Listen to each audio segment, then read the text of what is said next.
Well, for decades, chain stores have been dominating the retail world, forcing local stores to change or go out of business. But some people would rather shop locally and are putting up their own money to make it happen. Business and economics correspondent Rebecca Jarvis took a trip to northern New York to see what one town had decided to do to deal with certain issues they have there. Good morning. Yeah, good morning, guys. And we know on a national level the economy has been in rough shape for some time now, and that is impacting local communities, which are now looking for their own solutions. We traveled to one town where, mimicking a business model that has seen success out west, folks are buying into a new way to do business in town. Nestled deep in the Adirondack Mountains, the people of Saranac Lake are finding new ways to do business. In 2002, their local department store closed when the company's corporate headquarters went belly up. When Ames left, and this is the running joke, people had to start to go to Plattsburgh, which is 50 miles away and an hour's drive to get very basic goods such as underwear. Walmart was ready to fill the gap, but locals bristled at the thought of a big box retailer changing the character of their small town. We have a year-round residents population here of about a little under 5,000, and Walmart wanted to build a store that was 121,000 square feet, and many of us in the community felt that that was an inappropriate size for our small community. Hoping to preserve charm but provide commerce. Oh, I like that. A handful of longtime residents, including Gail Brill and Melinda Little, found the answer. They brought the Wall Street model to Main Street by forming a new company.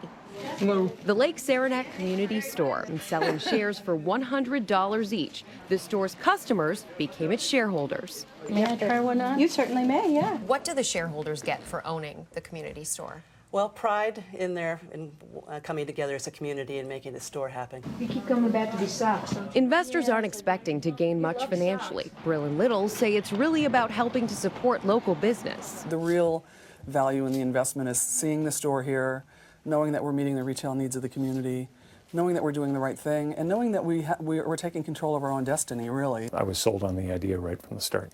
Peter Wilson owns the local Army-Navy surplus store up the road, but he's also a shareholder in the community store.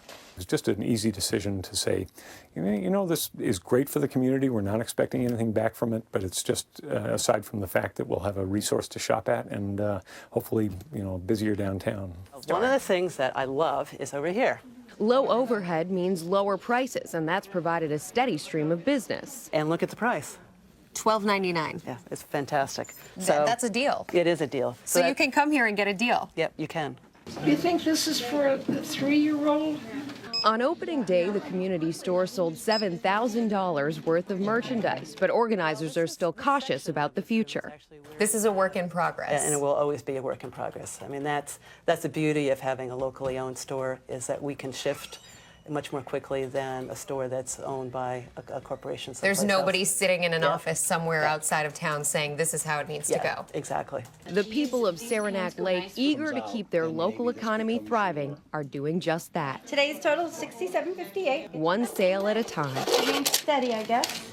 And by selling shares of stock over 5 years, the organizers have now banked $600,000, which has enabled them to open the store debt-free. It's been open less than a month, but Melinda and Gail say that they've already received calls from surrounding communities in the New York, Vermont area interested in following a similar business model. Is this something that we could see pick up across the country? It's certainly something that may pick up. Now, there are a couple of things that make this community a particularly good candidate for this. For one thing, the nearest store to them was 50 miles away, so they don't have the competition in town. Another thing, though, that they point out is this isn't easy. It took them 5 years. It took them a lot of legal components. They have seen it done, like we said, in Wyoming, but still, it's something that, you certainly have to think through because it's not an easy overnight fix. Not just you don't just all of a sudden one morning wake up and decide to open the store, but Exactly. really great for the Good for them, community. Yeah, it is. Yeah. Thanks, guys. Becky, thanks.